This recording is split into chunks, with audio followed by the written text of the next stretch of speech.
ನನ್ಗನ್ಸುತ್ತೆ ಹೀರೋಯಿನ್ಗೆ ಅಂತಾನೆ ಅಲ್ಲ, ಪ್ರತಿಯೊಂದು ಪಾತ್ರಕ್ಕೂ ಅದರದ್ದೇ ಆದಂಥ ಇಂಪಾರ್ಟೆನ್ಸ್ ಸರ್ ಯಾವಾಗಲೂ ಕೊಡ್ತಾರೆ. ಸೊ ಆ ಪಾತ್ರದ ಎಲ್ಲ ಡೈಲಾಗ್ಸ್ಗಳು ತುಂಬ ಚೆನ್ನಾಗಿದೆ, ಭಾಳ ಚೆನ್ನಾಗಿದೆ. ನನಗೆ ಎಷ್ಟೊಂದು ಕೆಲವೊಂದು ಡೈಲಾಗ್ಸ್ಗಳು ಭಾಳ ಇಷ್ಟ, ಅದನ್ನ ಹೇಳಕ್ಕಾಗಲ್ಲ, ಭಾಳ ಇಷ್ಟ. ಓಕೆ. ಅಂಡ್ ಇದಕ್ಕೆ ಮುಂಚೆ ನೀವು ಥಿಯೇಟರ್ ಆರ್ಟಿಸ್ಟ್ ಅಂತ, ಸೊ ಇಷ್ಟು ದಿನವರೆಗೂ ಅಂದ್ರೆ ಪ್ರಯತ್ನ ಮಾಡ್ತಿದ್ರ ಸಿನಿಮಾಗಳಿಗೆ, ಯಾಕೆ ಲೇಟ್ ಆಯ್ತು ಅಂತ ನಿಮ್ಮ ಒಂದು ಜರ್ನಿ ಸ್ಟಾರ್ಟ್? ಅಂದ್ರೆ ಕೋವಿಡ್ ಆಗೋಯ್ತು ಸರ್. ನನ್ನ ಜರ್ನಿ ಶುರು ಆಗಿದ್ದೆ ಆಕ್ಚುಲಿ ಕೋವಿಡ್ ಟೈಮಲ್ಲಿ. ನಾನು ಸೀರಿಯಲ್ಗಳು ಮಾಡ್ತಾ ಇದ್ದಿದ್ದು ಕೂಡ ಕೋವಿಡ್ ಟೈಮಲ್ಲಿ. ಇನ್ನೇನು ಆನ್ ಏರ್ ಆಗಬೇಕು, ಒಂದಷ್ಟು ದಿನ ಟೆಲಿಕಾಸ್ಟ್ ಆಯಿತು, ಅದಾದ್ಮೇಲೆ ಕೋವಿಡ್ ಆಯಿತು, ನಿಂತೋಯ್ತು. ಅದಾದಮೇಲೆ everybody took a very gap to bounce back. So ಹಾಗಾಗಿ ನನಗೂ ಬೌನ್ಸ್ ಬ್ಯಾಕ್ ಆಗೋಕ್ಕೆ ಭಾಳ ಸಮಯ ತೊಗೊಂತು. ಬಿಕಾಸ್ ನಾನು ಥಿಯೇಟರ್ ಮಾತ್ರ ಮಾಡ್ತಿದ್ದರಿಂದ ಕೆಲಸನೂ ಮಾಡ್ತಾ ಇರಲಿಲ್ಲ. ಅದಾದಮೇಲೆ ಮತ್ತೆ ಕೆಲಸ ಇದು ಅದು ಅಂತೆಲ್ಲ ಮಾಡಿಕೊಂಡು it took a lot of time. I think ನಾನು ವರ್ತ್ ದ ವೇಟ್ ಅಂತ ಅನಿಸುತ್ತೆ ಸರ್. ನನಗೆಲ್ಲೂ ಅದ್ರ ಬಗ್ಗೆ ಅಸಮಾಧಾನ ಇಲ್ಲ. ನನಗೆ ತುಂಬ ತಾಳ್ಮೆ ಕಲಿಸಿದೆ. ಅಟ್ ದ ಸೇಮ್ ಟೈಮ್ ನಂಗೆ ತುಂಬ ದೊಡ್ಡ ಅವಕಾಶ ಕೊಟ್ಟಿದೆ.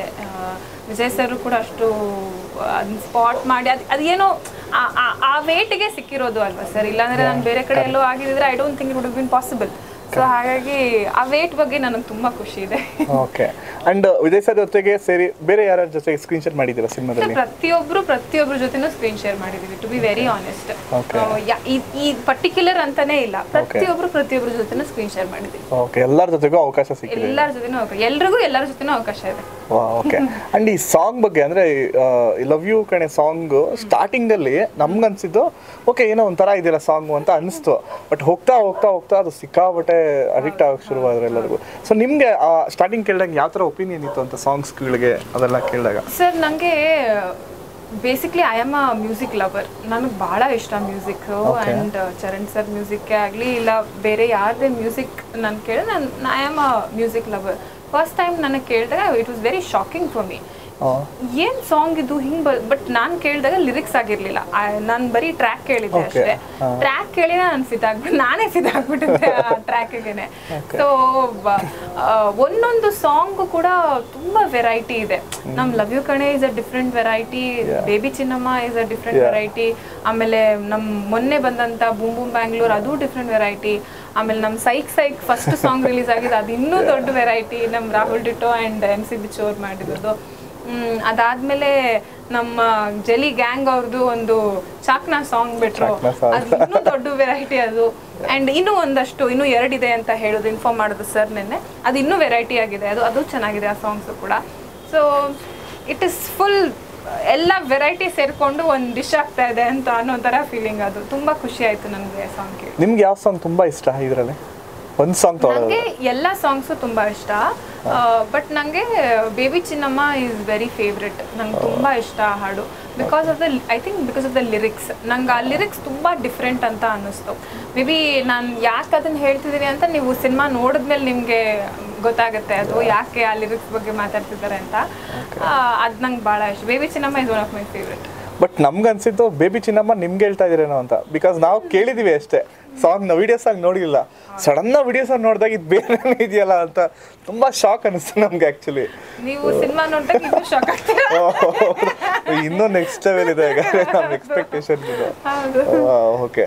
ಅಂಡ್ ಭೀಮಾ ಅಂತ ಸಿನಿಮಾ ತಗೊಂಡಾಗ ಸೊ ಟೆನ್ಷನ್ ಅಂತೂ ಇವಾಗ ಸದ್ಯಕ್ಕಿದೆ. ಸೊ ರಿಲೀಸ್ ಹತ್ರ ಇದೆ, ಒಂದು ಎಕ್ಸ್ಪೆಕ್ಟೇಷನ್ ಅಂತ ಇರುತ್ತೆ, ಹೆಂಗೆ ನನ್ನನ್ನು ಸ್ವೀಕರಿಸ್ಬೋದು ಇಂಡಸ್ಟ್ರಿಗೆ, ಒಂದು ಹೀರೋಯಿನ್ ಆಗಿ ಎಂಟ್ರಿ ಕೊಡ್ತಾ ಇದ್ದೀನಿ ಅನ್ನೋ ಒಂದು ಇರುತ್ತೆ. ಮತ್ತೆ ಫ್ಯಾಮಿಲೀಸ್ ಎಲ್ಲ ಹೆಂಗೆ ಸಪೋರ್ಟ್ ಮಾಡ್ತಿದ್ದಾರೆ? ಸೊ ಇವೆರಡು ಹೇಳೋದಾದ್ರೆ ನೀವು. ನನ್ನ ಫ್ಯಾಮಿಲಿ ತುಂಬ ಸಪೋರ್ಟಿವ್ ಆಗಿದ್ದಾರೆ. ನನ್ನ ಫ್ಯಾಮಿಲಿ ಸಪೋರ್ಟಿವ್ ಆಗಿರೋದಕ್ಕೆ ನಾನು ಏನಾದರೂ ಮಾಡೋಕ್ಕೆ ಸಾಧ್ಯ ಆಗೋದು. ಆ ವಿಷಯವಾಗಿ ಐ ಆಮ್ ವೆರಿ ಲಕ್ಕಿ ಅಂತ ಹೇಳ್ಬೋದು. ನಮ್ಮ ತಂದೆ ತಾಯಿ ಇಲ್ಲ ನಮ್ಮ ಅಣ್ಣ, ನಮ್ಮ ಅತ್ತಿಗೆ ಎಲ್ಲರೂ ಅಷ್ಟೇ, ನನ್ನ ಫ್ರೆಂಡ್ಸು ಪ್ರತಿಯೊಬ್ಬರು ತುಂಬ ಸಪೋರ್ಟಿವ್ ಆಗಿದ್ದಾರೆ. ಅದಾದಮೇಲೆ ಎಕ್ಸ್ಪೆಕ್ಟೇಷನ್ಸ್ ಅನ್ನುವಂಥದ್ದು ಸಿನಿಮಾದ ಮೇಲೆ ಖಂಡಿತವಾಗ್ಲೂ ಎಲ್ರಿಗೂ ಎಕ್ಸ್ಪೆಕ್ಟೇಷನ್ಸ್ ಇದ್ದೇ ಇರುತ್ತೆ ಸರ್. ಬಟ್ ನಾನು ಅಷ್ಟೊಂದು ಎಕ್ಸ್ಪೆಕ್ಟ್ ಮಾಡೋಕ್ಕೆ ಹೋಗಲ್ಲ. ನಾನು ತುಂಬ ಒಳ್ಳೆ ತಂಡದಲ್ಲಿ ಒಂದು ಸಣ್ಣ ಭಾಗಿಯಾಗಿದ್ದೀನಿ. ಹೇಗೆ ಸ್ವೀಕಾರ ಮಾಡ್ತಾರೆ ಅದನ್ನು ಅನ್ನೋದು ದೇವ್ರಿಗೆ ಬಿಟ್ಟಿದ್ದು ಸರ್. ನಾನು ಕೆಲಸ ಮಾಡಿದ್ದೀನಿ, ನಾನು ಭಾಳ ಇಷ್ಟಪಟ್ಟು ಈ ಪ್ರೊಫೆಷನ್ ಅನ್ನೋವಂಥದ್ದು ನಾನು ಇಷ್ಟಪಟ್ಟು ಬಂದಿರೋದು. ನನ್ನನ್ನು ಯಾರೂ ಕರ್ಕೊಂಬಂದು ಇಲ್ಲ ನಿಮ್ಗೆ ಸುಮ್ಮನೆ ರ್ಯಾಂಡಮ್ ಆಗಿ ಸೆಲೆಕ್ಟ್ ಆಗಲಿಲ್ಲ ನಾನು, ಇಲ್ಲ ಯಾರೊಬ್ರು ಫೋಟೋ ನೋಡ್ಬಿಟ್ಟು ಇಲ್ಲ ಈ ಹುಡುಗಿನ ಹಾಕೋಣ ಅಂತ ಬರಲಿಲ್ಲ. ಇಲ್ಲ ಈ ಕೆಲವು ತುಂಬ ವೇಸ್ ಇರುತ್ತೆ, ವೇಸಾಗಿ ಸೆಲೆಕ್ಟ್ ಆಗ್ತಾರಲ್ಲ, ಆ ಥರ ಇಲ್ಲ ನನಗೆ. ನಾನು ನನ್ನ ಸ್ವಇಚ್ಛೆಯಾಗಿ ನಾನು ನಟಿ ಆಗಬೇಕು ಅಂತಲೇ ಬಂದು ಅದೇನೋ ಒಂದು ಒಳ್ಳೇದಾದಾಗ ಆ ಎಕ್ಸ್ಪೆಕ್ಟೇಷನ್ ಸಮ್ಟೈಮ್ಸ್ ಡೆಫಿನೆಟ್ಲಿ ತಲೆಗೆ ಬರುತ್ತೆ. But at the same time ನಾನು ಬಹಳ ಈ ಮಟ್ಟಿಗೆ ನಾನು ತುಂಬ ಸಮಾಧಾನವಾಗಿರಬೇಕು ಅಂತ ಡಿಸೈಡ್ ಮಾಡ್ಕೊಂಡ್ಬಿಟ್ಟಿದ್ದೀನಿ. ಏನೇ ಆದ್ರೂ ಒಳ್ಳೇದಾಗುತ್ತೆ ಅನ್ನೋದೇ ಒಂದು ಹೋಪಲ್ಲಿದೆ. ಸೂಪರ್. ಲಾಸ್ಟ್ ಮ್ಯಾಮ್, ನಿಮಗೆ ದುನಿಯಾವಿಜಿ ಸರ್ ಅಲ್ಲಿ ಅಂದ್ರೆ ಹೀರೋ ಆಗಿ ಇಷ್ಟ ಆದ, ನಾಯಕ ನಟರಾಗಿ ಇಲ್ಲ ಡೈರೆಕ್ಟರ್ ಆಗಿ ಇಷ್ಟ ಆದ್ರ, ಅಂಡ್ ಯಾಕೆ? ಸರ್, ಹೀರೋ ಆಗಿ ನಾನು ತುಂಬ ಚಿಕ್ಕ ವಯಸ್ಸಿಂದನೇ ಸರ್ನ ನೋಡ್ತಾ ಇದ್ದೀನಿ. As a director I think ತುಂಬ ಒಂದು ಕ್ಲೋಸ್ ವ್ಯೂ ಸಿಕ್ತು ನನಗೆ ಸರ್ ಡಿರೆಕ್ಟರ್ ಆಗಿ ಹೇಗೆ ಅಂತ. I feel in every director there is actor ಅಂತ ನಾನು ಎಲ್ಲ ಕಡೆನೂ ಹೇಳಿದ್ದೀನಿ. So I think he is very very knowledgeable. ತುಂಬ ಏನು ಅಂದರೆ ಒಬ್ಬ ನಿರ್ದೇಶಕನಿಗೆ ಇರಬೇಕಾದಂತಹ ಎಲ್ಲ ಗುಣಗಳು, ನೀವು ಏನೇ ತಗೊಳ್ಳಿ, ಯಾವ ಆಸ್ಪೆಕ್ಟ್ ತಗೊಳ್ಳಿ, he is the perfect. Because ಅವ್ರದ್ದೇ ಆದಂಥ ಒಂದು ಶೈಲಿ ಇದೆ ಸರ್ರಿಗೆ, ಅವ್ರು ನಿರ್ದೇಶನ ಮಾಡುವಂಥ ಶೈಲಿ ಇದೆ. ಸೊ ಆ ಶೈಲಿಯಲ್ಲಿ ಸರ್ರು ತುಂಬ ಎಕ್ಸ್ಪ್ಲೋರ್ ಮಾಡ್ತಾರೆ, ತುಂಬ ಏನದು ಇನೋವೇಟಿವ್ ಆಗಿ ಯೋಚನೆ ಮಾಡ್ತಾರೆ. ನೀವು ಸಾಂಗ್ಗಳು ನೋಡಿದ್ರೇ ಗೊತ್ತಾಗುತ್ತೆ ಎಷ್ಟು ಇನೋವೇಟಿವ್ ಆ್ಯಂಡ್ ಎಷ್ಟು ಟು ದ ಪ್ರೆಸೆಂಟ್ ಯೋಚನೆ ಮಾಡ್ತಾರೆ. ಅವ್ರು ಯಾವಾಗಲೂ ಟು ದ ಮೂಮೆಂಟ್ ಯೋಚನೆ ಮಾಡ್ತಾರೆ.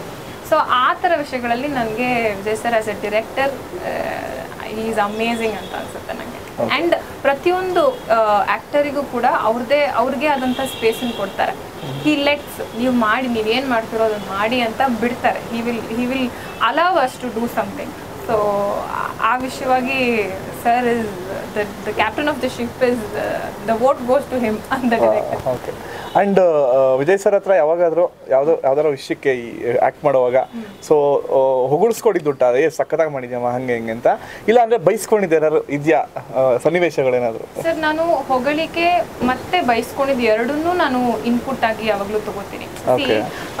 ಹೊಗಳಿಕೆ ಅನ್ನೋದು ಅದೇನೋ ನನಗೆ ಭಾಳ ಕಷ್ಟ. ಬಿಕಾಸ್ ಮೊದಲನೇ ಸಿನಿಮಾ ಮೋಸ್ಟ್ ಪ್ರಾಬ್ಲಿ ಏನೋ ಒಂದು ಕಡೆ ಎಲ್ಲೋ ಒಂದು ಕಡೆ ಚೆನ್ನಾಗಿ ಮಾಡಿರ್ಬೋದೇನೋ ಅಂತ ಇರ್ಬೋದೇನೋ, ನನಗೆ ಗೊತ್ತಿಲ್ಲ. ನಾನು ಅದನ್ನ ಹಂಗೆ ತೊಗೊಳಕ್ಕೆ ನಾನು ಹೋಗಲ್ಲ. ನಾನು ಅದನ್ನ ತುಂಬ ಇನ್ಪುಟ್ ಅಂತ ತಗೋತೀನಿ. ಕೆಲವು ಖಂಡಿತವಾಗ್ಲೂ ತಪ್ಪುಗಳು ಮಾಡಿದ್ದೀನಿ ನಾನು. ಅವಾಗ ಸರ್ ತಿದ್ದಿ ಹೇಳಿದ್ದಾರೆ. ಈಸ್ ನೆವರ್ ಯಾವತ್ತೂ ಬೈದಿಲ್ಲ. ಬೈದ್ರು ಸರ್ ಬೈಯೋದು ಒಂದೇ ಲುಕ್ಕು, ಅದರಲ್ಲೇ ಅರ್ಥ ಆಗ್ಬಿಡುತ್ತೆ ಎಲ್ಲೋ ಮಿಸ್ ಹೊಡಿತಾ ಇದೆ ನಮಗೆ. ಎಲ್ಲೋ ಮಿಸ್ ಹೊಡಿತಾ ಇದೆ, ಇದು ಮಾಡಬಾರ್ದು ಅಂತ ಅರ್ಥ ಆಗ್ಬಿಡುತ್ತೆ. ಸೊ ಅದೆಲ್ಲ ಇನ್ಪುಟ್ಸ್ ಆಗಿ ನಾನು ತಗೊಂತೀನಿ sir. Everything is input for me. ತುಂಬಾ ಸ್ಟ್ರಿಕ್ಟಾ ಹೇಗೆ ಅವರು? Sir is very calm. Strict ಟೈಮಲ್ಲಿ ಸ್ಟ್ರಿಕ್ಟ್ ಆಗಿರ್ತಾರೆ, ಜೋವಿಯಲ್ ಟೈಮಲ್ಲಿ ಜೋವಿಯಲ್ ಆಗಿರ್ತಾರೆ, ಕಾಮ್ ಆಗಿರೋ ಟೈಮಲ್ಲಿ ಕಾಮ್ ಆಗಿರ್ತಾರೆ, ಮಜಾ ಮಾಡೋ ಟೈಮಲ್ಲಿ ಫುಲ್ ಮಜಾ ಮಾಡ್ತಾರೆ. Okay. So thank you. And finally so cinema release ಆಗ್ತಾ ಇದೆ. So August 9th. So Kannada ಪ್ರೇಕ್ಷಕರಿಗೆ ಈಗ ಒಂದು ಗೆಲುವು ಬೇಕು, ಒಂದು ಎಲ್ಲ ಎಕ್ಸ್ಪೆಕ್ಟ್ ಮಾಡ್ತಿದ್ದಾರೆ. ಒಂದು ಇಂಡಸ್ಟ್ರಿಗೂ ಒಂದು ಗೆಲುವು ಬೇಕು, ಜನಗಳಿಗೂ ಒಂದು ಗೆಲುವು ಬೇಕು. ಸೊ ಸದ್ಯಕ್ಕೆ ನೀವು ಬರ್ತಾ ಇದ್ದೀರಾ ಭೀಮಾ ಮೂಲಕ.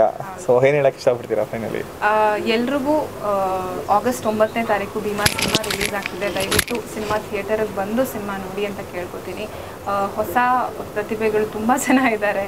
At the same time Vijay sir ಅವರ ಎರಡನೇ ಸಿನಿಮಾ ನಿರ್ದೇಶನದ್ದು ತುಂಬ ಒಳ್ಳೆ ಸೋಷಲ್ ಮೆಸೇಜ್ ಇಟ್ಕೊಂಡು ಅಟ್ ದ ಸೇಮ್ ಟೈಮ್ ಒಂದು ಎಂಟರ್ಟೈನ್ಮೆಂಟ್ ಅನ್ನೋ ಫ್ಯಾಕ್ಟರ್, ಫೈಟ್ ಎಲ್ಲವನ್ನೂ ತುಂಬಿಸ್ಕೊಂಡು ಒಂದು ಹಬ್ಬ ಮಾಡೋದಕ್ಕೆ ಭೀಮಾ ಸಿನಿಮಾ ಬರ್ತಾ ಇದ್ದೀವಿ.